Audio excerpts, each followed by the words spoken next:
Okay. All right. Well, I believe we have Marie-Ève and Marie-Claude de Valcartier on the line, as well as Tina on the Webex. Is there anyone else I've missed on the teleconference line? Okay, excellent. All right. Well, Pamela might be able to join us on the teleconference line, so hopefully she'll join us in the next few minutes. I've just started recording this session just so that those coordinators who couldn't make it will be able to come back and check out the recording at a later date. What we'll do is we'll download the recording and upload it to YouTube, and then we'll provide the link on the Veteran Family Coordinator website just so that you can have a look at that at any time. And we'll put these presentations and the stats guidance documents up there as well. So my name is Jonathan. I work at Military Family Services with Rachel, right over here. Sorry. Hi. And Aaron is also here with us today. Yeah, Aaron's in the room as well. So we got the three of us in the room here if you have any questions. But basically the first part of this session, we told you did we mention between 11 and 12 or 11 and 1? 11 and 1. Yeah, so between 11 and 1, but really we realized that a lot of people, I know Tina, you're going to have to leave at around 11:30, I think you said. And I know that a lot of people might not be able to make it past 12, but we did want to provide the 12 to 1 time period in case there were individual questions. Now, having said that, if you do have individual questions after the fact, because this is a lot of info, feel free to give us a call anytime. We can set up an additional Webex with you and your staff or with multiple number of coordinators, so just let us know. All right, so I'm just going to go through the presentation to begin with, and then if you guys have any questions along the way, just let me know, and then we'll have a question and answer period at the end as well. Can everyone hear me okay? Great. Okay. And Tina, can you hear me okay as well?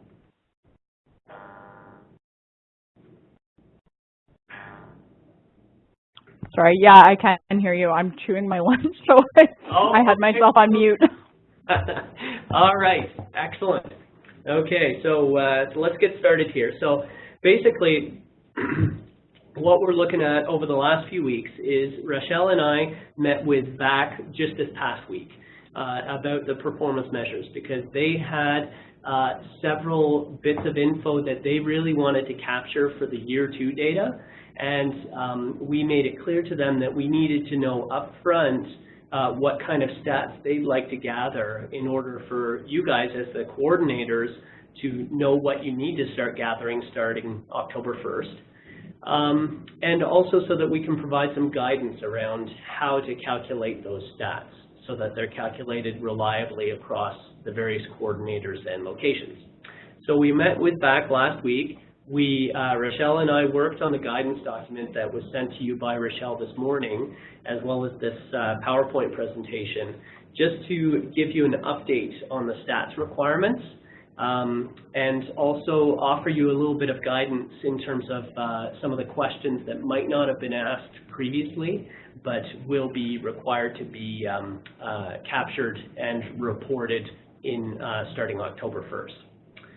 So like I said before, this is an opportunity to get feedback, but we realize it's a lot to digest. So we wanted to set up this Webex as soon as possible after meeting with VAC because we wanted to give you a chance to digest some of this info and then ask your questions prior to October 1st and as well leading into the first few weeks of year 2. Okay, so all right, so let's move on to page number 2 here, the PowerPoint. And just to let you know, I'm going to be switching back and forth between the stats document and the stats guidance document that we sent you this morning and the PowerPoint, but I'll make sure I mention page numbers pour ceux qui sont sur la téléconférence. Okay? All right, so basically the presentation is broken down into what are the key changes this year. how we're transitioning away from Excel to an online survey tool, and then I'm going to go through, Rochelle and I are going to sort of tag team between the sections of the stats guidance report that was sent to you this morning, and then we just have a discussion period there. So the first part is just the key changes, and one of the key changes, actually, just to confirm and get you guys involved, can everyone see? Tina, can you see the key changes slide on your computer there? Is that synced up with your computer? Yeah, I can see it. Okay, perfect. And Marie-Claude, Marie-Ève, est-ce que vous voyez le key changes, la diapositive? Oui, on suit sur le Webex pour le visuel. Okay, parfait. Okay, so basically we're changing the survey format, and I'll actually, I think it's Rachel. Yeah, you're going to deal with that in a sec. But basically, what we found was with Excel, it was just getting too complicated. There were locked cells. A lot of people had different versions of Excel, and it was just, we were running into a lot of problems with that. So rather than do it that way, what we're doing is going with an online survey format, similar to fluid surveys, which you guys have probably seen at the MFRC level. And that way you can just enter your info online, and it'll be exported for us into Excel directly, and it'll just make it a lot easier. The unfortunate thing is that we won't actually have that online tool until probably January. So until then, what we're going to do is have you choose which way you want to submit stats. Either fill in the Word document that we sent you with the appropriate stats, monthly stats until January, or you can send us an email, just copy and paste from the Word document directly into an email and send us an email with the stats, whichever works better for you. But Rochelle will go into that a little bit more. In terms of another key change is the organization of the info. So I'm sure you've seen the spreadsheet before, the way that it's organized. The way that this is organized is a little bit different into key categories. And basically it's organized according to the memorandum of understanding that we have with VAC. Because what we were finding is that when we were reporting the stats, they made sense to us, and a lot of the coordinators were used to working with that format, but VAC was wondering, so what is this, how does this stat relate to this part of the memorandum of understanding? So basically we had to sync up our stats with how it's reported in the memorandum of understanding, because at the end of the day, VAC needs to report these up their chain of command as well. Okay, we also put in some guidance before each question, like I said, just to make sure that it's a little bit easier for you guys to say, okay, what are they really looking for in this question here? And again, this is a draft document, so if the guidance isn't clear, if you find out in the next few days reading through it that it's really not clear, then let us know how we can make it more clear, and we'll modify it prior to October 1st. There's also a few additional questions included in the current stats guidance document. For instance, we're asking not only for number of clients, so people that you have coming through the door, giving you a call, sending you an email, but also number of contacts. Because as you might imagine, you might have one family that has 3 different clients within them, maybe a youth and the spouse and the husband, 2 spouses or something like that,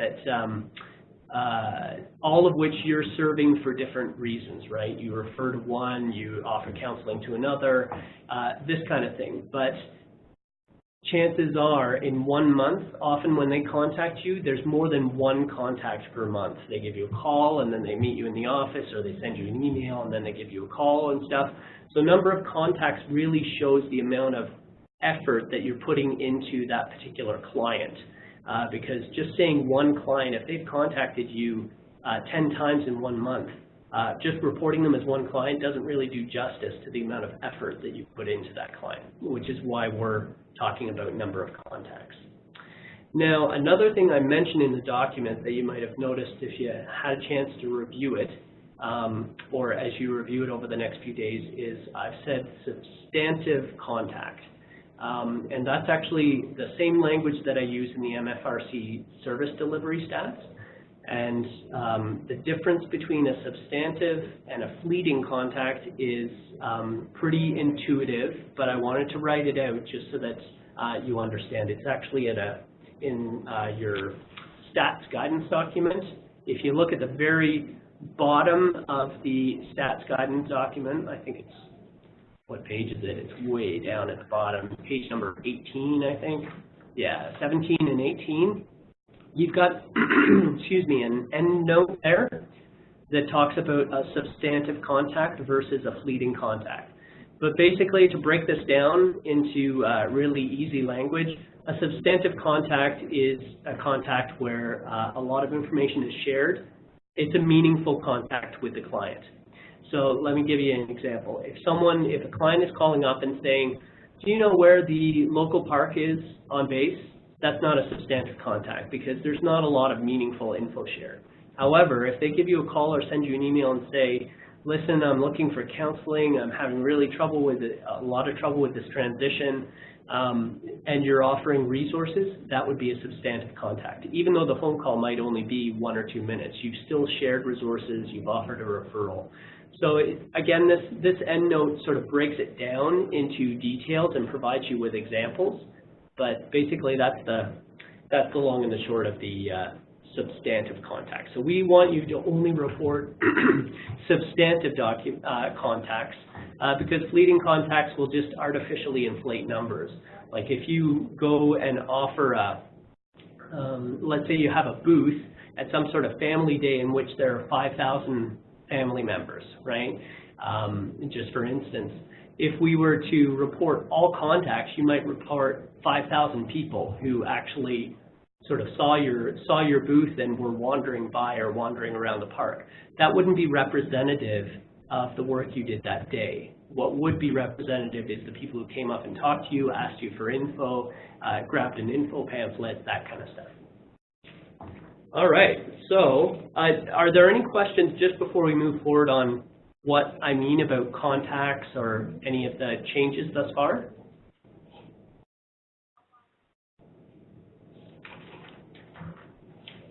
No?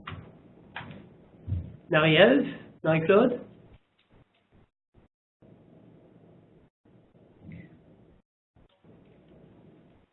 And Tina? Nope, doesn't look like it. Okay, so we'll keep on.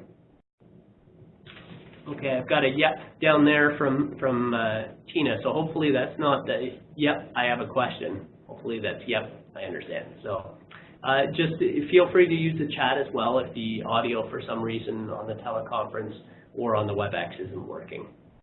So I'm going to actually turn it over to Rochelle, who's going to go over a bit of the transition to the online survey tool. We'll do our switcheroo here from the hand. All right. So, okay. Hi, everyone. Again, switch slides here. Okay, so before we used, like Jonathan already mentioned, we used Excel, and a lot of things became cumulative. And even in March, we noticed that that was an issue. So by changing the way we're collecting the stats with a Word document, or even if you can email them in, I will still be the point of contact. You will still email the Word document or the email to me, and you can CC Jonathan because I report to him. So this will start October 1st. So your collection of data will start in the Word document as of October 1st. So for your September stats that you will send me in October, it can stay in the original format, the Excel format. So for the stats of October going into November, so you're going to be sending October stats in November, then it will be in a Word format or in a email format. At any time, if you have questions or concerns or comments, please feel free to call me or Jonathan or even Aaron, and we'll try to find the answer and get back to you. And same with the other coordinators, since they're not on the line with us today, we can even set up another Webex session or even do a Webex session one-on-one to go through line by line. So in a nutshell, that's kind of what it looks like. Does that make sense, that we're going to start, you're going to start sending us the Word document or the email in November, and the time frame will still stay the same. So every second Friday of the month, you hand in your stats. Give us a green check mark if that makes sense. Yes. It's very silent. Okay, perfect. Tina, Marie-Ève, Marie-Claude? Juste pour m'assurer que je comprends bien, là, le Word format, là, ça va être exactement ce qu'on a reçu par courriel, puis on répond là-dedans? Oui, c'est ça. Donc, vous pouvez garder exactement le même format avec le guidance tout. On vient juste de conclure le document ce matin. Donc, on va avoir la traduction aussi. Donc, ce ne sera pas juste en anglais, ça va être en français aussi. Puis oui, donc, vous pouvez prendre le même document, puis après ça, nous l'envoyer par courriel comme attachement ou par courriel comme copier-coller, sauver en HTML, puis nous l'envoyer, ce qui est plus facile pour vous. Ça fait du sens? Oui. OK, super. Donc, c'est vraiment, ça va vraiment débuter la deuxième année avec les nouveaux statistiques, le nouveau format, là. OK? Oui, c'est parfait pour moi, merci. Excellent. Donc, so Tina, I got a green check, so everything's good. And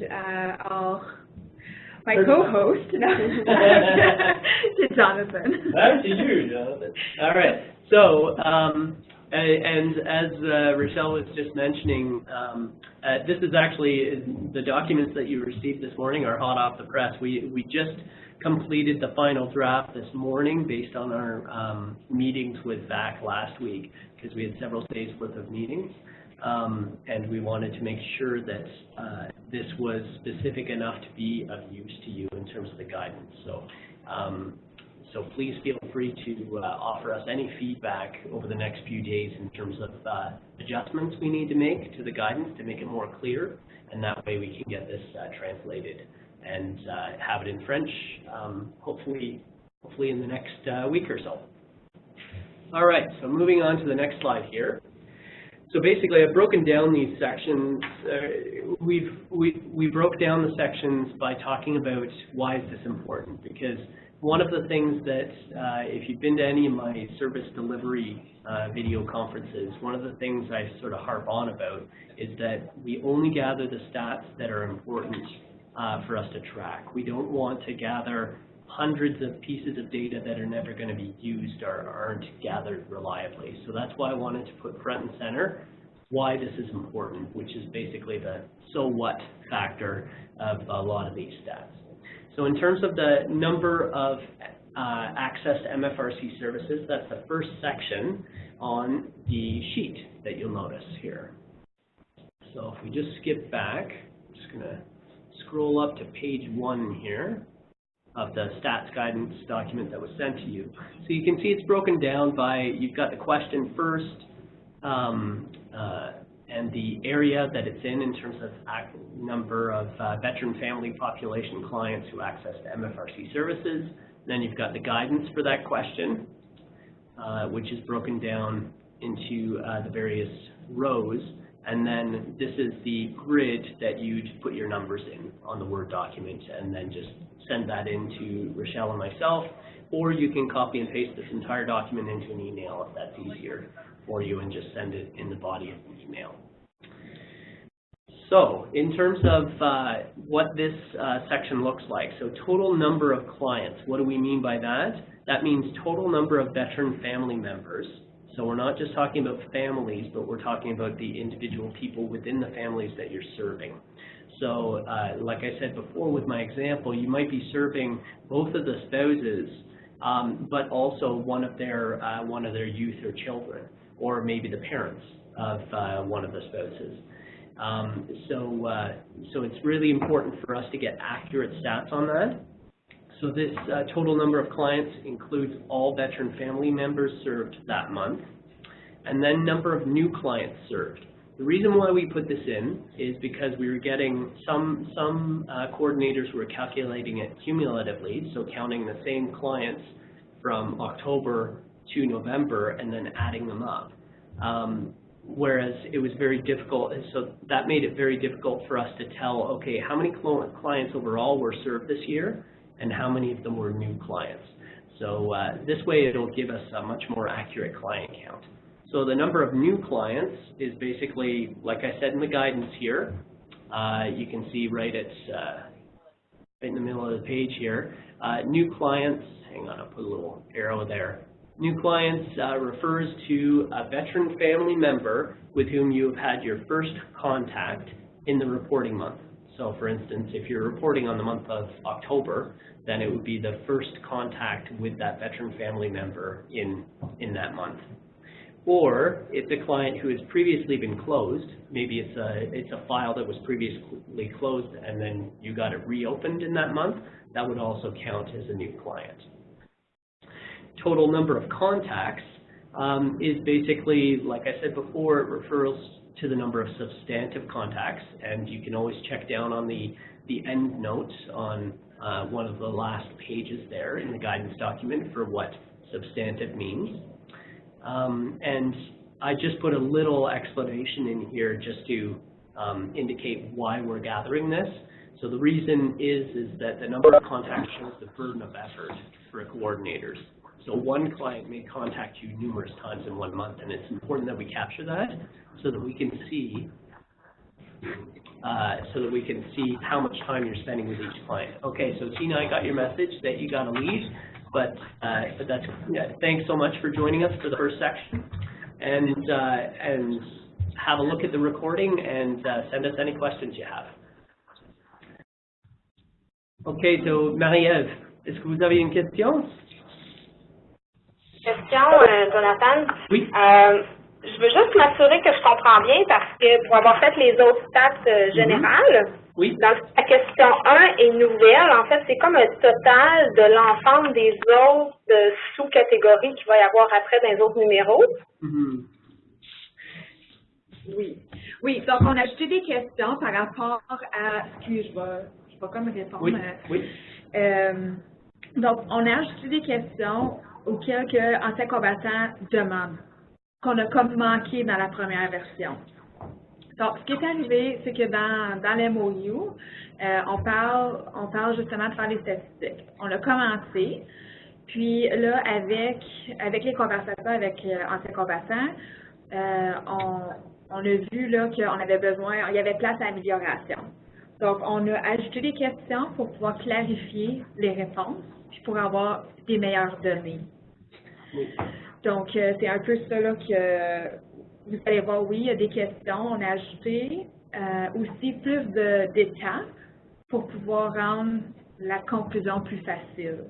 Donc, encore là, le nombre total de clients, le nombre de nouveaux clients et le nombre de contacts. Donc, on a vraiment été plus spécifique dans nos demandes parce que, Anciens combattants Canada le demande. Je ne sais pas si ça aide un peu la question. Ça clarifie, oui, mais ma question, en fait, est-ce que dans la question 1, je peux faire, en fait, je ne pourrais pas faire autre chose que additionner les chiffres qu'il va y avoir dans les autres catégories? Oui. En fait, c'est ça que c'est. La première question, ça l'englobe par la majorité des autres questions ensemble. En fait, je pourrais faire autrement si j'étais capable, mais je ne suis pas capable. Si j'avais une base de données avec une puce dans les gens, là, je pourrais savoir le nombre total de gens différents qui vont avoir été desservis à l'intérieur de tous les services du centre de famille. Mais là, moi, je ne peux pas faire ça. Fait que, mettons, je vais avoir des gens différents dans le service de répit, je vais avoir des gens différents dans le service de relation d'aide, je vais avoir des gens différents dans le service d'aiguillage, mais ça va être une addition de gens différents et de nouveaux clients aussi. Là. Fait que le total client puis le total de nouveaux clients serve, ce ne sera pas des absolus, ça va être des additions par service.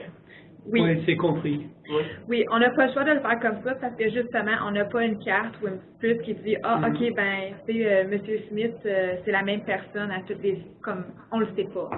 Puis ça fait partie aussi dans le MOU, qu'on peut pas vraiment spécifier qui rencontre qui, comme à quel moment. Il va y avoir un peu les chiffres vont être un peu hors pair ou ne seront pas exacts à cause de ces circonstances-là. Donc, ils sont au courant. Mais oui, en additionnant chaque sous-composante, vous allez avoir le chiffre. Parfait. Moi, c'est plus clair pour moi. Peut-être une suggestion si vous voulez le préciser dans le guidance pour les autres, parce que là, on est comme rendu tout de suite, là. Dans la clarté des choses, puis la durabilité de la compréhension aussi, là, dans le temps, si on change de temps, si c'est écrit que c'est un cumulatif de l'ensemble des autres questions, puis que c'est correct, que c'est une addition et non pas des gens indifférents, ben c'est plus facile, on ne se repose pas les questions après. OK, oui, c'est une super bonne suggestion. Bonne idée, ouais. Oui, et c'est la même chose avec les mesures de rendement pour les TRFM. On fait le mieux possible avec les données qu'on a. C'est correct, puis c'est très ouvert comme compréhension puis discussion, fait que j'adore. J'ai juste un questionnement pour les autres parce que là, comme vous êtes super gentil de répondre à nos questions en français, mais là, j'imagine que vous faites le record du Webex pour les autres aussi. Oui. Donc, on va faire la traduction comme une fois qu'on va terminer avec la question, on va répéter justement la question et la réponse en anglais pour que les personnes anglophones puissent comprendre. Yeah. So the question. Je continue avec le reste de la présentation d'abord. Yeah. So the question was whether or not how are we actually going to, how are you as coordinators going to gather the total number of clients and new clients served, given that you have to check throughout the MFRC as to any veteran who has accessed various services, whether or not it's child care and mental health services and whatnot. We recognize the fact, just like with the MFRC service delivery stats, that you guys don't, not every veteran family member or every military family member has a card that they scan every time they receive a service. That would be ideal and give us totally accurate stats as to whether, which services military families and veteran families are accessing. So given that we don't have that, what we ask is that you do your best with the data that you have. So as people are coming in, as you're gathering stats for your regular MFRC service delivery stats, there's a few of the first questions under service delivery that deal with veteran family members as well. As you're gathering those, if you can work out a system at the local level where those people who have had contact and offered service to veteran family members, they advise you who they've offered service to, and you can do this sometimes when it comes to mental health situations. We deal with confidentiality issues, right, in terms of sharing of info. So sometimes what MFRCs have done is done more of a almost like a case conference that a lot of social workers have, where the social workers get around the table, they agree to the confidentiality, nothing goes outside the room, but then they can discuss between each other who has served whom, so that they can gather accurate stats as to who has received service and who are new clients served that month. So that's one example of how it can work at the local MFRC level, but different MFRCs have different ways of dealing with that. So basically, to summarize, we recognize the fact that there will be some slippage in the numbers here. You won't. It'll be our best guess, essentially, with the data that we have in terms of the total number of clients and the new clients served, just like it is with our MFRC service delivery stats in terms of the number of military families served overall. It's the best that we can do with the data that you can collect at the local level. If I can just add to that. Sure. And also, so the subcategories, so the first question is actually the compilation of the subcategories of the numbers. So, for example, if you have 50 people who attended the welcome community orientation, another 50 for children and teen workshops and then parenting. You add those numbers and it should give you the numbers of total clients served or total number of new clients served or total number of contacts. So the first question is, does the sum of all of the subcategories? We've also, when we were talking with Marc-Claude and Marie-Ève, we were saying that there are additional questions and we had to add these questions to meet the facts requirements to be able to prove the numbers, or basically looking for the numbers or gathering the numbers that they are looking for. So I just wanted to kind of clarify that piece because that is something that we were talking about in French. So yeah, but if you have any questions, please you can raise your hand or you can just speak up. All right, so now Jonathan will continue. All right, so, il y a une autre question? Oui? Vous avez une autre question, Mariette? Non, désolé, on avait oublié de la baisser. Oh, okay, d'accord. Okay, so just to continue on, so for this section, you've also, or this section of the PowerPoint at least, I've talked a bit about the workshops here, which actually comprises a lot of the statistics guidance pages. So you can see if you continue on to page 2 here of the guidance, it starts to go into workshops and briefings, provides you with some general guidance at the beginning, but then for each one of the types of workshops, it also provides individual guidance. So for instance, under welcome and community orientation, excuse me, if you look at the guidance here where I'm pointing the arrow, basically you're talking about welcome or community orientation can include welcome briefings, presentations or sessions, welcome packages, warm line calls, site visits, and meet and greet sessions. If there's something that you're not sure whether or not it falls into that, then feel free to give us a call, send us an email, and we can always add it to the guidance document. It's just meant as some general guidance. Also, we recognize that there may be some difficulty in delineating or figuring out the difference between what is a welcome or a community orientation and some of the other services. And so there may be, as much as possible, try to avoid duplication, try to avoid putting the same person with the same contact under 2 categories. However, if that does happen, it's not the end of the world, because that's why we asked for the number of clients and number of new clients to begin with in question number 1, so that we have a approximate client count, and we aren't going to be using the client count.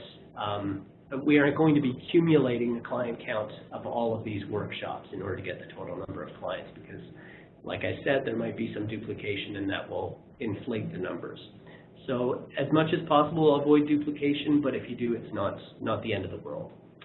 So just moving on to, I think it's at page 3. So we've got, a second, bottom of page 2, top of page 3. Okay, so workshops for children and teens, then you've got specific guidance for that. So I'm not going to go through all of these, but just a reminder to check the guidance and see so that you can verify, okay, where do I put this client and these client contacts. So just double check the guidance, and if there's something missing from there where they don't seem to fall into any of the categories, then just let us know. Yeah. I just want to add that, you can stay for a minute. Yeah. We've also added outside veteran family programs. So for each category, if the person is outside of the scope of the program, you can automatically put it into this Word document. You don't have to recreate a new document to tally those numbers. They're going to be done automatically. It's not something that's requested in the MOU, but it's something that could be very useful to us in the future. Mm-hmm. Yeah, because for instance, if there are a lot of clients that you're currently finding that you need to serve, or a lot of your time is taken up in client contacts with those that fall outside the veteran family population, or the veteran family pilot population, then that's important for us to know so that we can advise back of this, because that may influence the policy and in terms of what the population includes. So this is really important info for us to know for strategic decisions for the pilot and the program in general.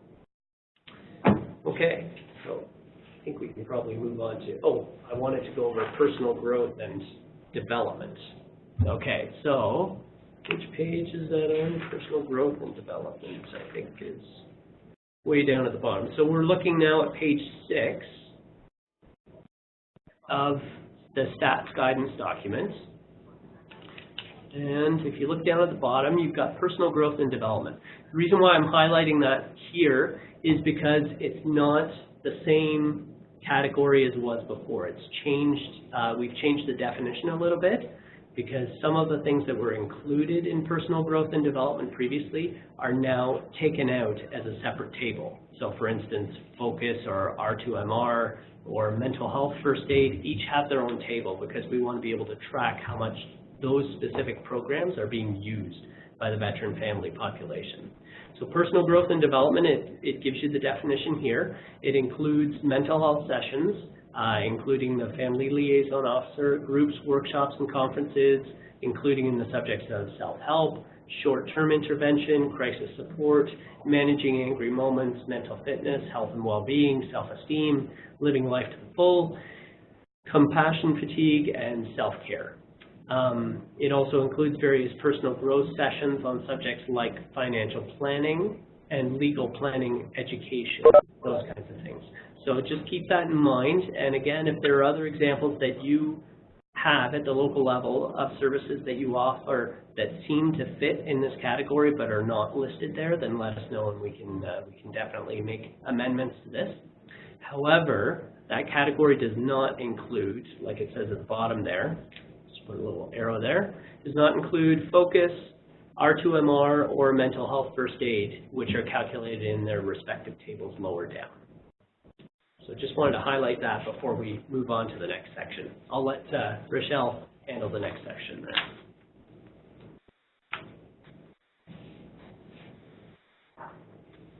Okay. Sorry. Okay, now I'm in the camera light. Okay, so we're going to look at referrals. Like in the PowerPoint, referrals to VAC. That's one that's really important. They want to know who or how many individuals are referring to VAC, but they want to know what are they asking for, the reasons. So if you go into page 9 of the guidance document, I can maybe just bring it up here.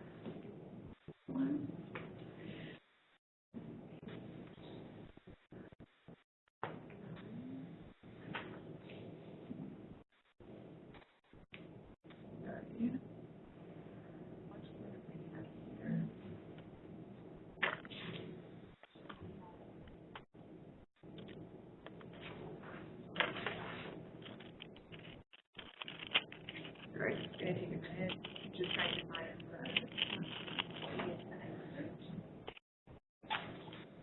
the okay, referrals to VAC, sorry. Page 9 in my document, page 10 is in this one. Okay.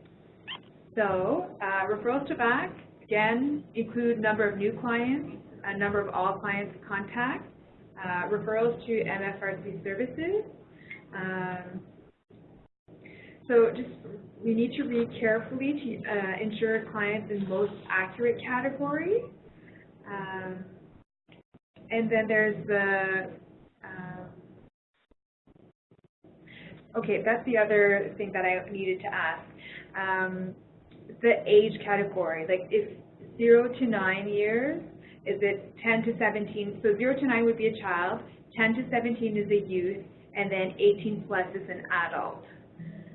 I know things are a bit changing because of insurance policies. Sometimes the youth can be covered up to the age of 25, because they're still living at home and they're students.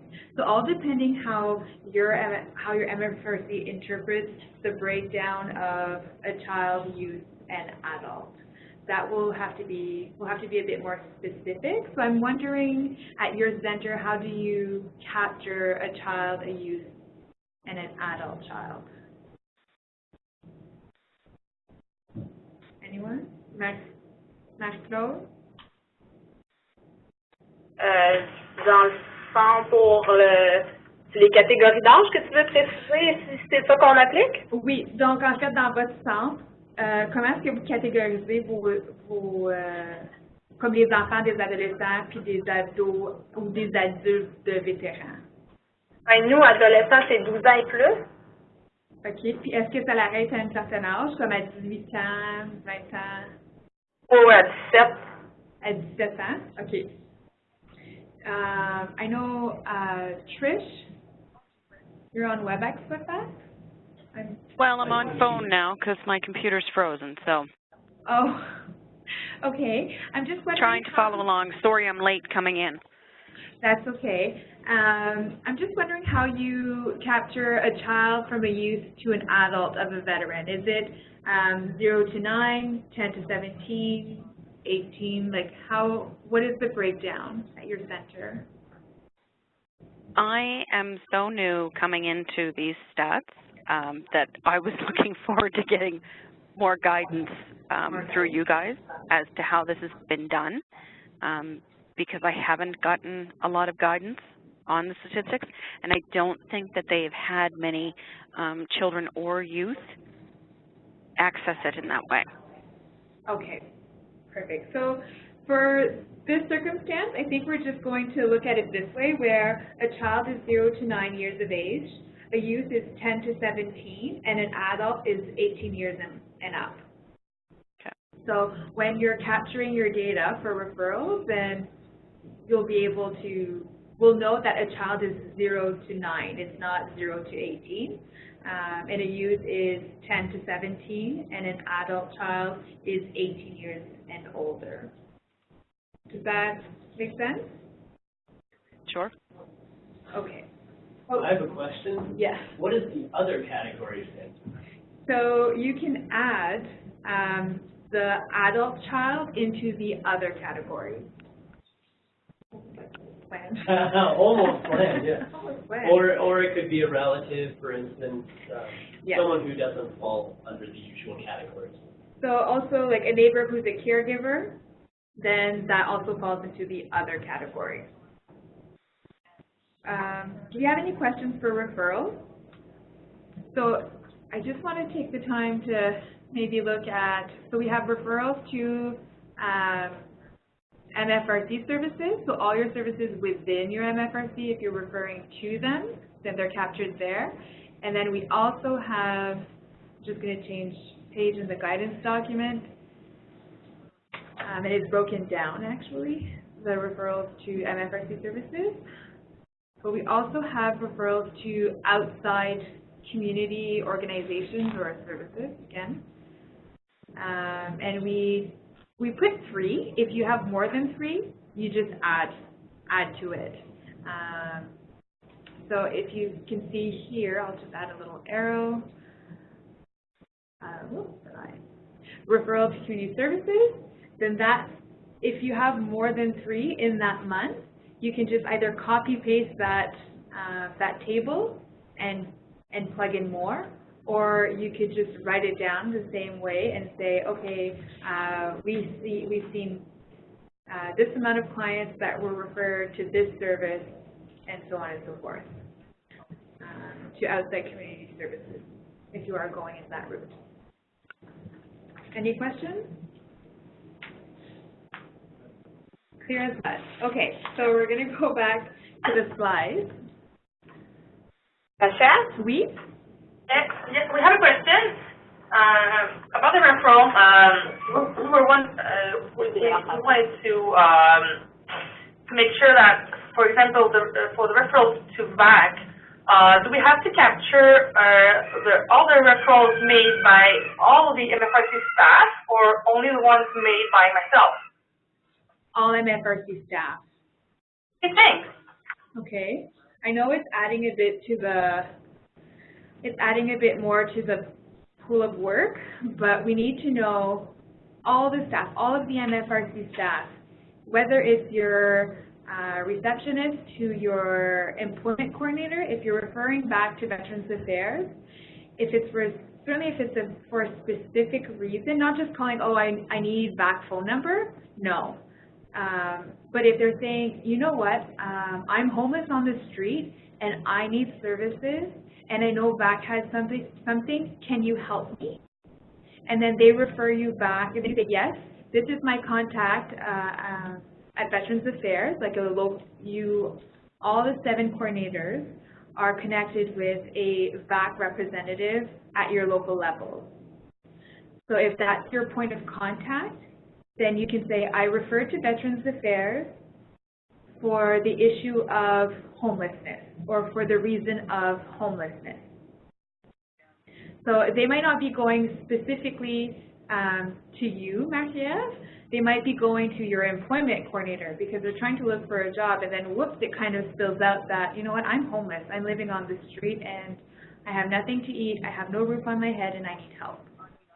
So then they're doing the referral. We need to capture that because we're offering a service outside of our scope of practice. Does that fit sound? Yes, thank you. Oui, merci. Okay, super. Okay, so on that note, we're going to go and look at files. So I'm just going to change the PowerPoint slide here. Okay, so we're going to look at new files, closed files, ongoing files, transferred files,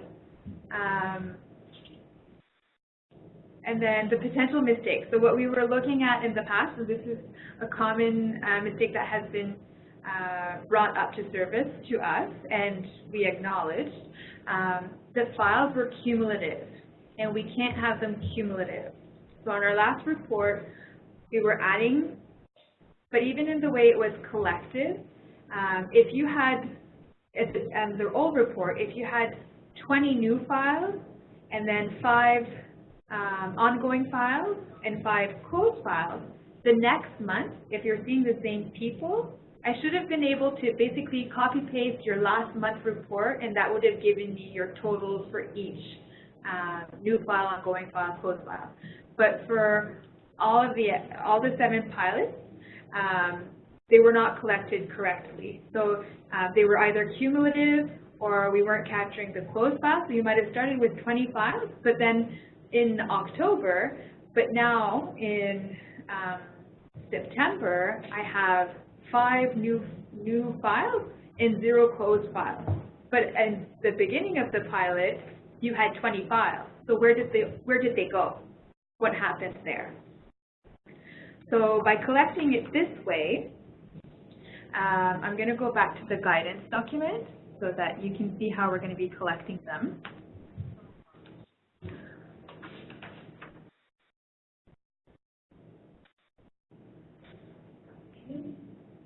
Sorry, I'm used to a Mac, so I'm struggling with this. Okay, mouse. So as you can see here,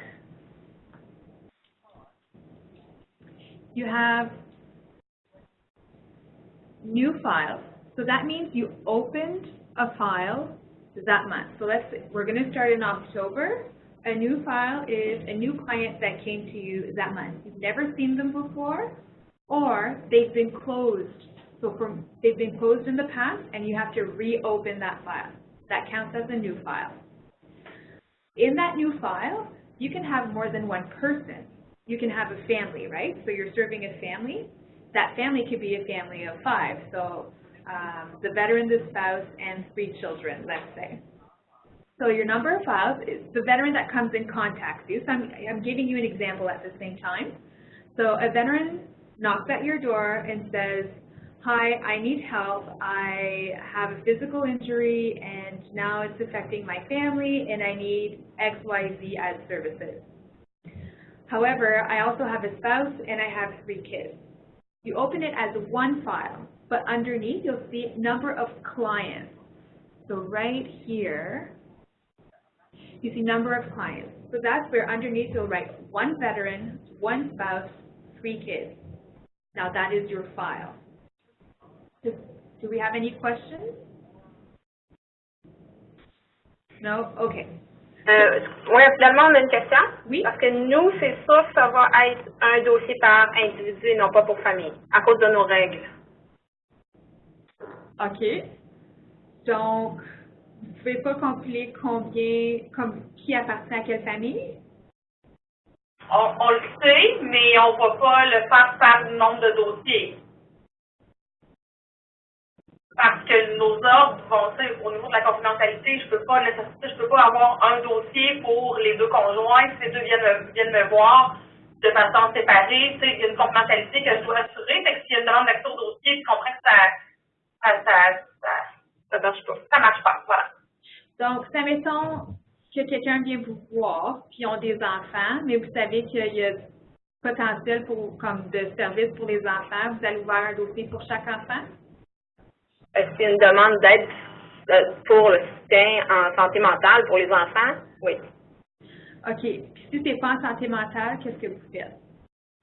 Ben, ça dépend toujours de la nature de la demande. Là, si c'est une référence à un autre secteur, puis que mon intervention à moi est juste une référence, j'ai pas besoin d'ouvrir un dossier, mais si j'ai un suivi à assurer, je vais ouvrir un dossier au nom de la personne qui demande qui a besoin de recevoir un service. Oui, puis ce qu'il faut comprendre, c'est que non, il n'y a pas de centralisation d'ouverture de dossier. Là. Fait que celui qui fait une demande de répit va passer par le service de relations d'aide. Les services en employabilité vont être gérés complètement à part, dans des filières à part. S'ils participent à des activités ou des groupes, il n'y aura pas de tenue de dossier pour centraliser les familles ou les clients. Là. C'est tous des gens différents vus dans des secteurs différents. OK. Donc, j'entends votre commentaire à 100%. Ce que cette statistique ici représente, c'est le nombre de familles que le rôle de la coordonnatrice représente. Donc, ce qui veut dire, parce qu'eux, ils veulent savoir, OK, oui, vous offrez tout ça, mais est-ce qu'on a vraiment besoin d'une coordonnatrice? S'il n'y a pas de famille qui voit la coordonnatrice, est-ce qu'il y a un besoin? Donc, c'est pour ça qu'ils veulent voir comme chaque personne à qui votre coordonnatrice aide, on doit être capable de capturer ces chiffres-là. Il y aura un débat à ouvrir là-dessus, que je pense pas que c'est avec ça qu'on peut justifier un poste nécessairement, là, parce que c'est pas juste l'aide individuelle qui est nécessaire pour ces familles-là. Je suis d'accord. Mais bon, de toute façon, on le faisait déjà. Là, répondre à cette question-là, c'est juste pour vous mettre en lumière que c'est très peu représentatif de la réalité et c'est très complexe de répondre à cette question-là.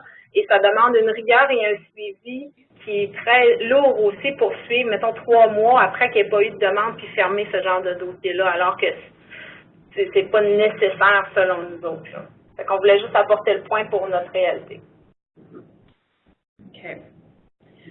Donc, parce qu'on a le nombre de clients, donc on sait, dans ce cas-là, on aura le même nombre de dossiers que de clients. Merci. Oui, okay. Ça va fonctionner pareil. So for other folks who are watching the recording, the question was, well, what if we don't actually, when we're talking about case files, what if we don't calculate it by, what if we don't have 1 file per family? What if it's 1 file per person? For instance, in the mental health field, for the purpose of confidentiality, you might want to have, to treat every individual as separately, so you may not know that you're serving 2 clients of the same family, but you have separate files for them. That's fine. That's why we put number of clients underneath there so that we can tell the actual number of clients within those files, whether or not it's 1 file per client or one file per family, which might be 2 or 3 individuals. So that'll be fine. Was there another aspect that we discussed just now? No. So as long as when you're compiling the stats, that you say a file is worth 1 client. as long as that's clear, because there's only 2 coordinators here at this current time, I want to leave it as is, because my thought was, okay, well, let's just take away number of clients per new file because we know it's 1. But because there's not as many representing coordinators around the table right now, we're going to leave it as is.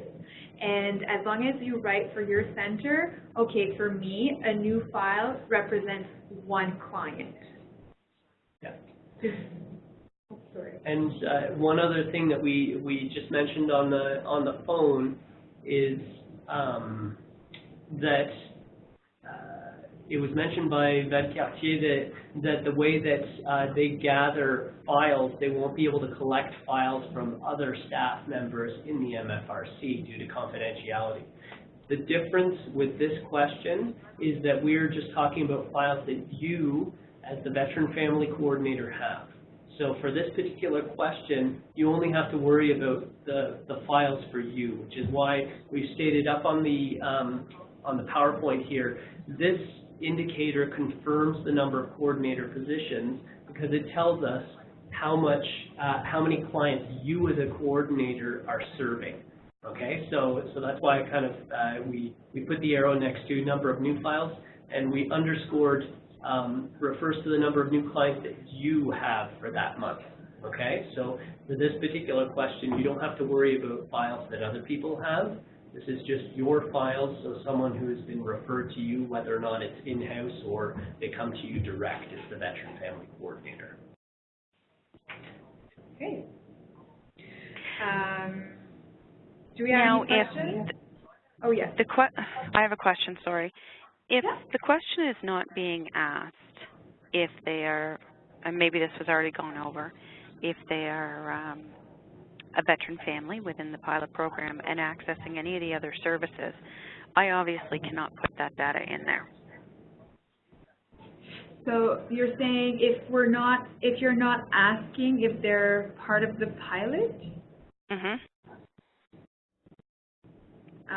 The question is not being asked. I'm obviously not able to put that data in there. I guess it's more of a statement than a question. Okay. So then, how would you have families referred to you if you're a veteran family coordinator? Only if calls are coming in that are kind of specific, looking for a referral, come to me.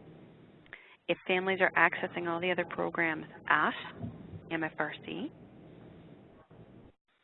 that information is not being recorded.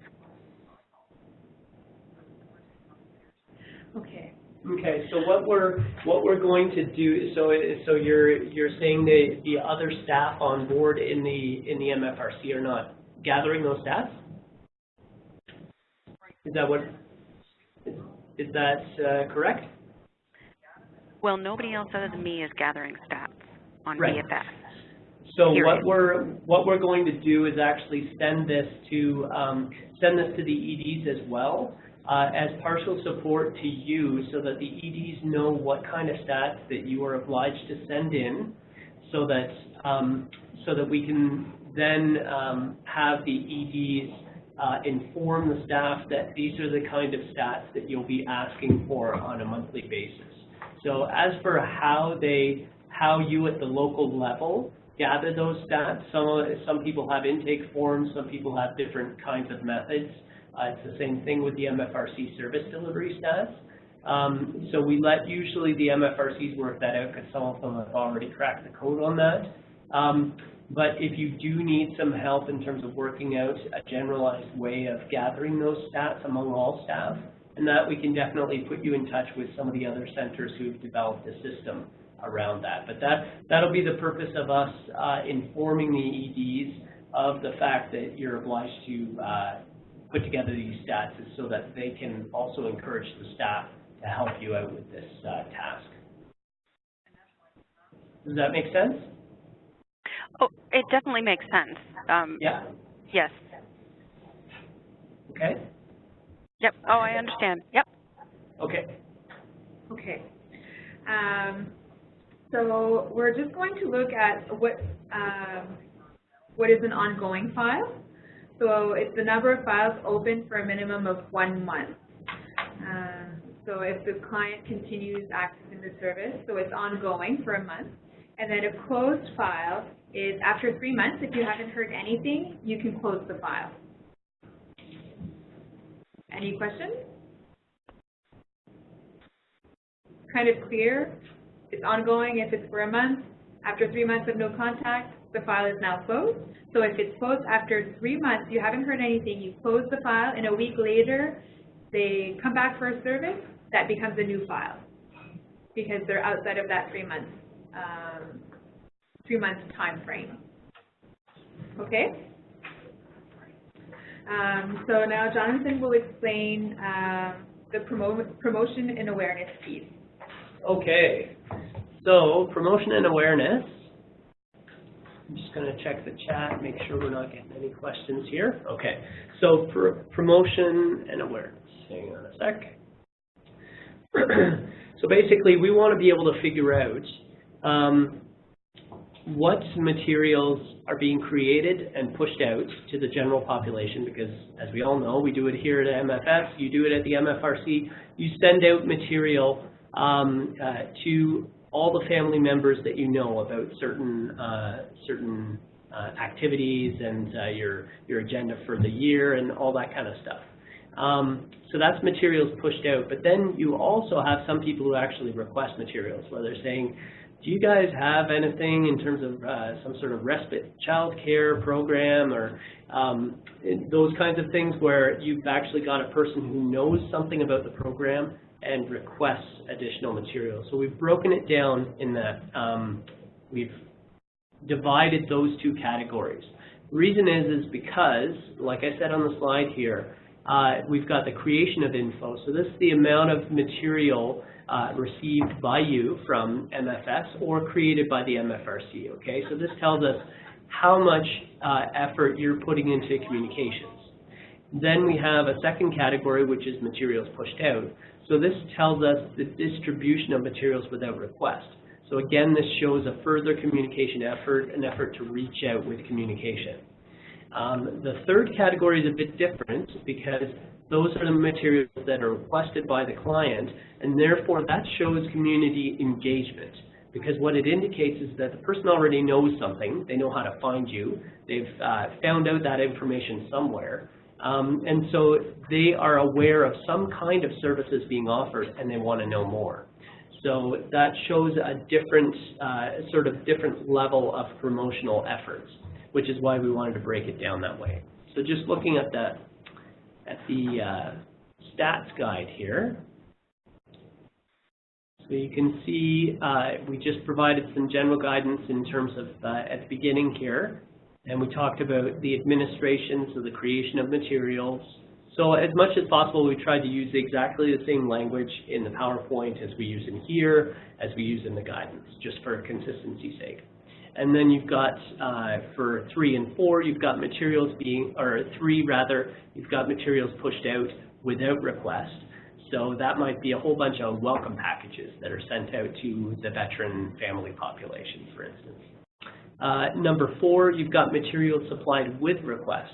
So these are people who actually requested info. Like I said, they've got to be already informed to a certain extent. And so this shows a little bit of your saturation, if you like, how effective your communications are being. Because if your communications are effective, people already know a bit about services and they'll ask for more. Then we've got the awareness section.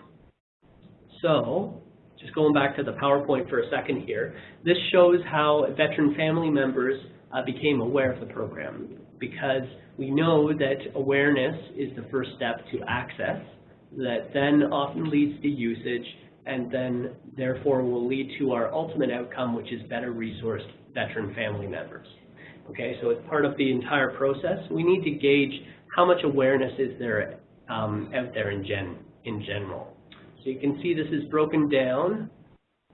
We'll just switch to the next page here. So this is page 15. I'm not sure if the page numbers line up on this document compared to the Word document. It's all the same content, but for some reason it might have displayed it differently on Webex. It would be page 14.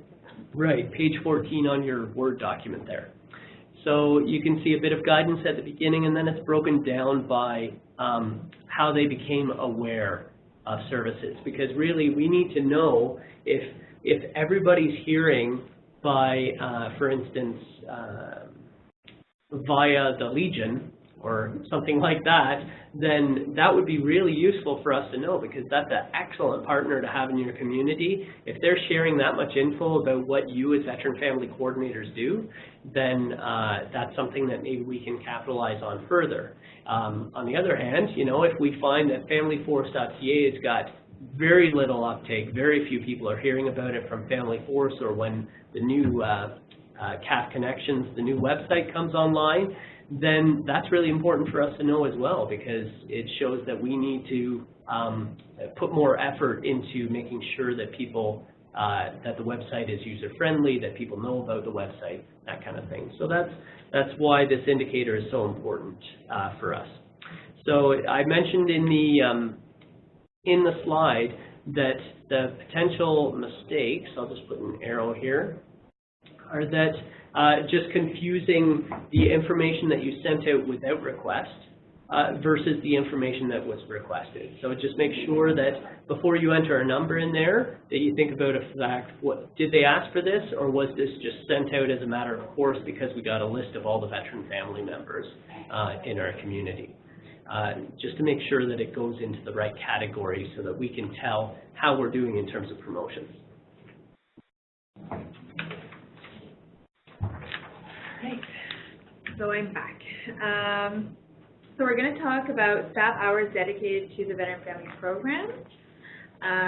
Program hours are defined as hours spent on the delivery of the Veteran Family Program, which includes program planning, program delivery, program evaluation. It doesn't include administrative activities. Example, meetings not related to planning, delivery, accounting, auditing, insurance, office management, human resources, and other centralized services, fundraising activities, things like that. Again, total staff hours, we can look at it in the draft document. It's the next page here. Again, it's all explained in the guidance document. And it's divided total staff hours in that month, including any over and above the full-time employment funded by Veteran Family Program. So anything over and above the Veteran Family Coordinator. Examples, program hours for an employment coordinator might include hours spent on individual employment counseling, review of skills, experience, meeting with prospective employers, but would not include general meetings, not directly related to employment counseling, such as meeting about MFRC, admin, workplace health and safety, things like that. So the general ongoing delivery of service, like the general meetings with regards to the MFRC, that's not included. Everything that's related to program delivery for the Veteran Family Coordinator, that's including. Everything that's over and above a full-time employment. So potential mistakes, not taking out number of hours spent in admin activities. So no organization spends 100% of their time in program delivery. The average is 70 to 75%. So again, that's how we're going to capture that data. Again, this will show us, do we need more than one Veteran Family Coordinator? Do we need less? What does that look like? So we're going to look at how many extra staff hours is being used in the development of this Veteran Family Program. Est-ce que je peux te poser une question? Oui, définitivement. Nous, on l'a jamais rempli cette ligne-là parce que c'est, je trouve ça vraiment difficile à collecter et de bien comprendre qu'est-ce que ça peut vous aider de toute façon. Mais ma question serait, est-ce que vous voulez que je mette 100% des heures de Marie-Ève?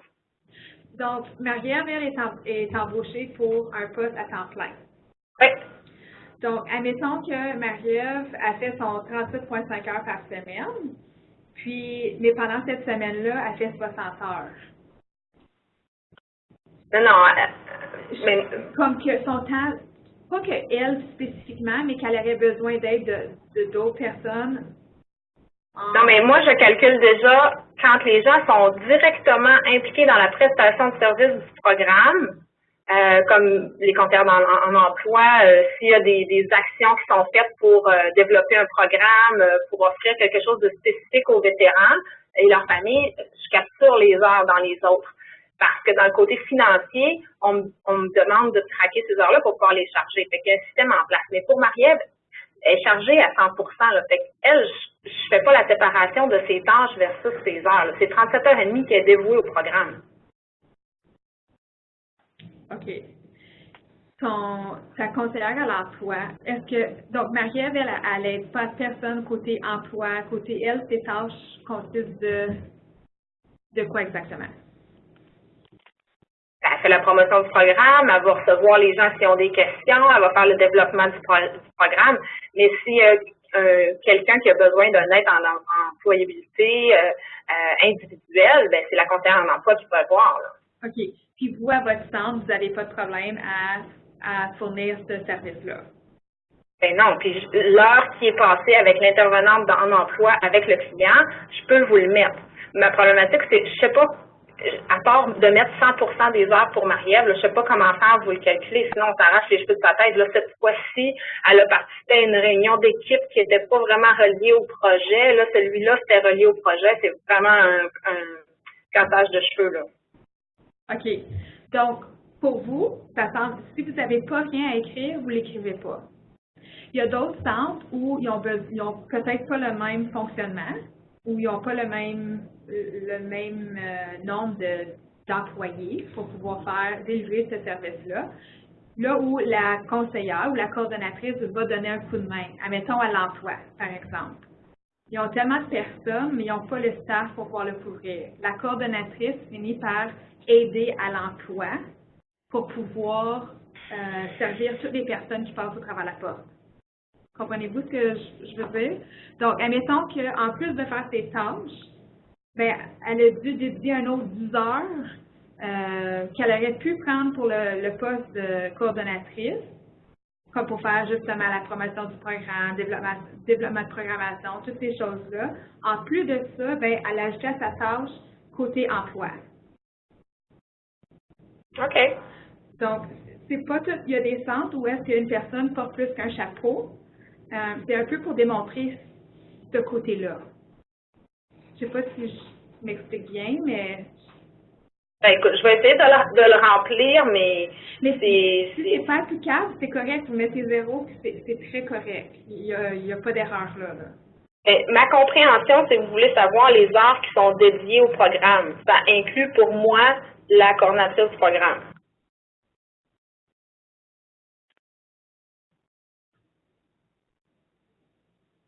Oui, OK, je vais juste... Peut-être qu'on a la formulation de questionnaire, je ne sais pas. C'est à réviser. Donc, c'est un brouillon. Donc, total staff hours, number of hours spent on veteran-friendly program in that month, including any over and above the full-time employee for which you are funded by the veteran-friendly program, MFS or another funder. Donc, c'est sûr et certain que Marie-Ève ne fera jamais plus que 37,5 heures dans sa semaine. Marie-Ève, non, mais dans l'ensemble du staff, oui. OK. Donc, cette question-là, Total Staff Hours this month, vous le chargez, ça va dans le côté finance. J'ai besoin de le faire refléter dans le côté statistique. Donc, vous devriez avoir le même chiffre. Donc, si, admettons, vous avez chargé Erin dans le finance 10 heures pour quelqu'un en conseillère à l'emploi, vous devriez mettre 10 heures dans le staff hour, total staff hour this month for the Veteran Family Program. La capsule A, donc ici dans le tableau, ça ici, si vous avez chargé à l'organisation 10 heures à l'emploi, votre chiffre ici devrait être 10 heures. OK, c'est beau. Je vais faire citer avec ce que je mets dans les finances. Ça répond, c'est clair. Oui, donc c'est vraiment, dans le fond, oui, vous répétez le chiffre, c'est que c'est deux différentes, ça nous donne deux différentes vues aux chiffres, deux différentes visions, si on veut. It also helps to support the funding. So if you are showing us in your monthly funding that you're charging for Marie-Ève as well as these other staffing, well then it shows in the statistics as well, hey look, this amount of hours is going towards Marie-Ève and this amount of hours is going towards those extra people. So they're just, it's two sides of the same coin, just one supporting the other. Okay. Just one more example. This is actually something that's asked of the MFRC. So just to reiterate for the other folks listening to the recording, there was a few questions about the number of program hours and how to calculate it. And that one thing that the MFRCs have found useful in the service delivery stats is one of the MFRCs said the way that they calculate this is essentially asking their staff, so how much approximately, what percentage of your time did you spend on program delivery, direct client contact, so to speak, with employment counseling or over the phone or via email, versus in administrative duties? And so it's an approximation. It's not, they don't tally minute by minute whether or not they're doing an administrative job or program delivery.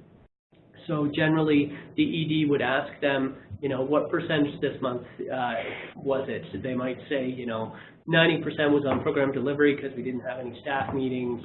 I didn't have any administrative stuff to take care of this month, but next month I could see it dropping down to around 70% because I got a whole pile of meetings that I need to go to and other aspects of the agency that have nothing to do with program delivery. So basically, we're just asking you to approximate the number of program hours when you're talking about program hours. We're not asking you to tally minute by minute or hour by hour. Just give us the general sense, and this will also help you, hopefully at the MFRC level, to figure out, okay, how is my time being spent? And if it's being spent over, let's say, for several months, you're finding it difficult to get time to spend on program delivery because there are so many other things, administrative activities that are in the way, then that's important for you at the MFRC level to know, but also for us to know that, that there's a high administrative burden on a lot of the veteran family coordinators. So this is just info for us to know exactly how the time is being spent. And we're asking for your best approximation around that from month to month. Okay. So that being said, that kind of concludes the staff hours dedicated to the veteran family program. Do we have more questions? No. So I'm just going to go back to the slide here. I actually have a question. When you guys identify you're outside the VFP, does that include veterans and families that are outside the medical releasing bubble, or is that every single MFRC client that's outside the VFP? No, it's only veterans. Okay. So not currently serving members, only veterans outside of the 2-year frame. And the medical release bubble? Medical release bubble, yes. Okay. If they're not medically released, but they're having a hard time transitioning, which we're seeing that our MFRCs are helping these families, then we can put them into the category of outside of the veteran family program population.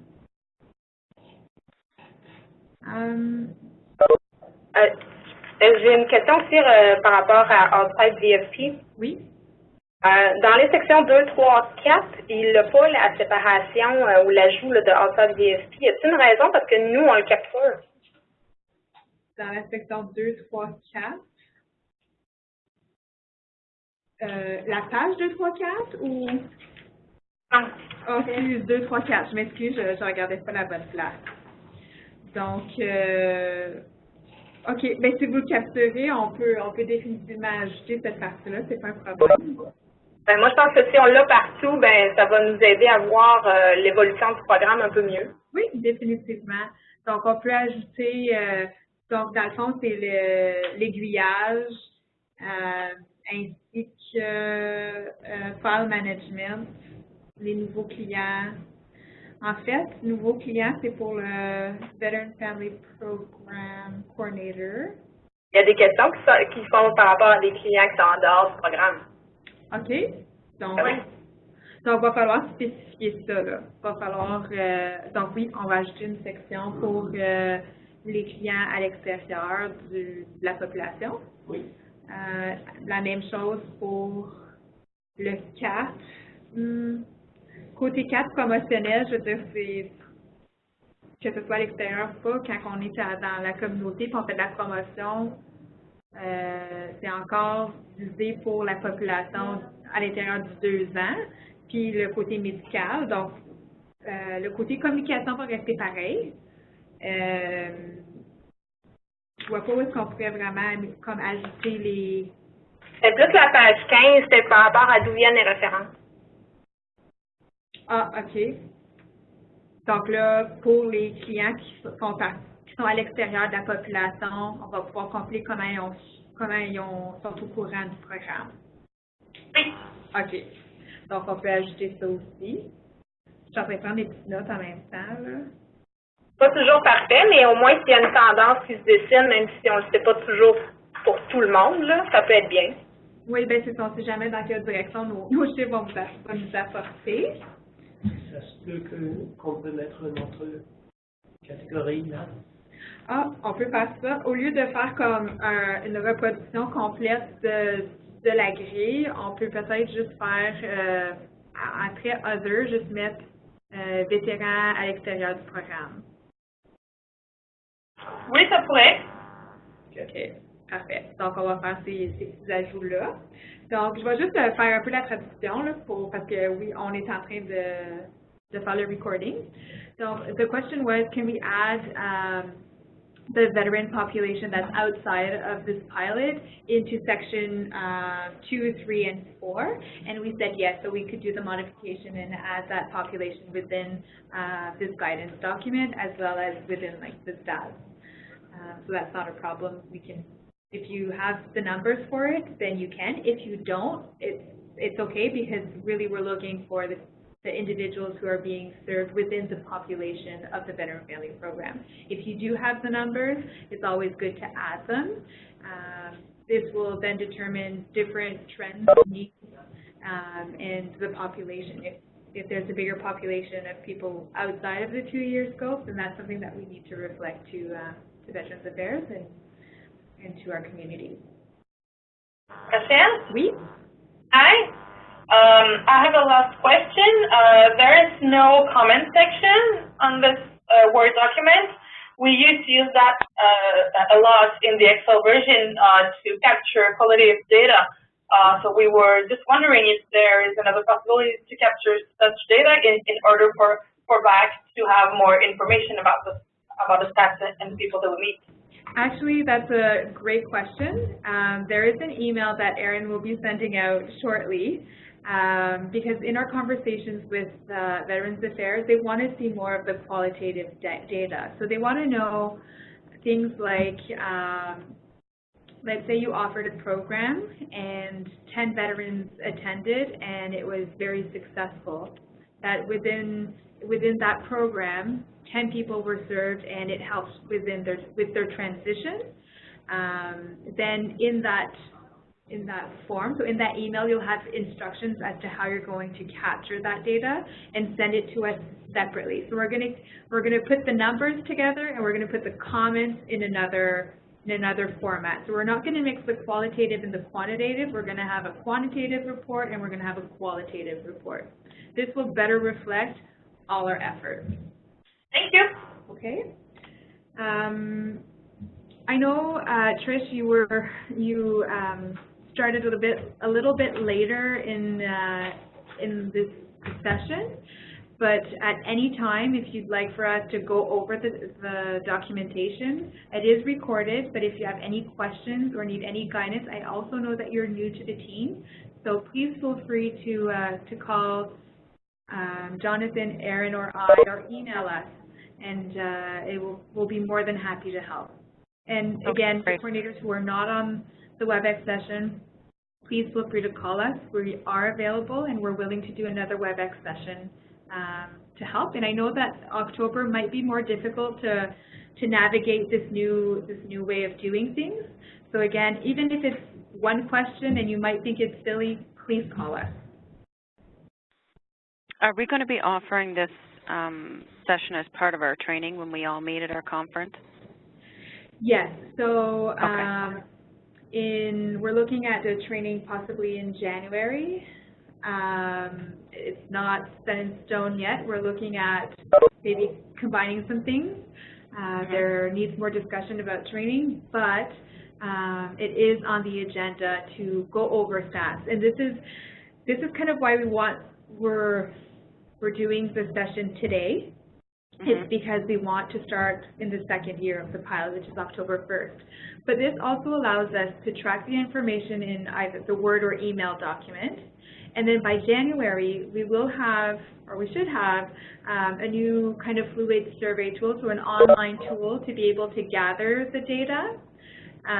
Then you'll practice a little bit in January, but we'll also have the time to meet face-to-face and go over it again. So this allows you the time to kind of digest the new information, practice.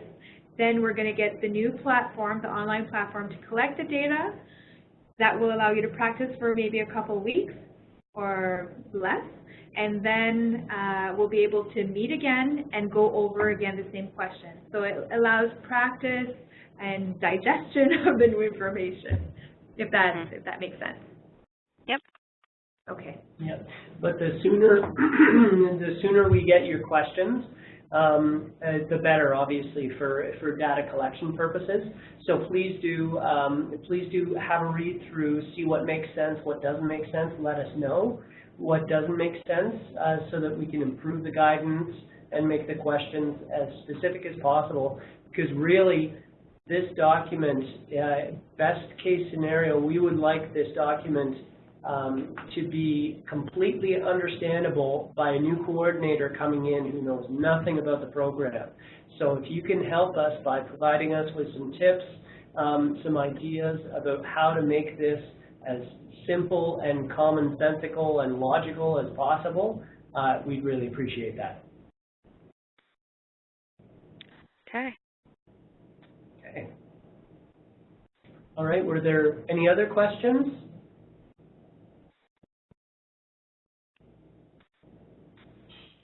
Okay, well, it's a lot of info, obviously, to go over, which is why we wanted you to have a chance to get it as soon as possible. So we were making sure that we had a draft ready for this WebEx session, so that you had a chance to look at it prior to October the 1st. So have a look at it. Let us know what you think, good or bad. We're open to all feedback, and we'll try to make the changes prior to October 1st. Just so that you know exactly what you're expected to collect starting at the beginning of October. And as well, like I said before, we'll be sending this out to the EDs just so that they're aware of the stats that you're expected to complete as well, so that they can help you to get the other staff on board you might need to collaborate with. So thanks very much for joining us today. And again, any questions, contact us. This recording should be up on the website in the next week or so. Thank you. Thank you, and it's a great job, eh? Thank you very much. Merci beaucoup. Merci. Okay, have a great day. Bonne journée. You too. Bye. Bye. Bye-bye.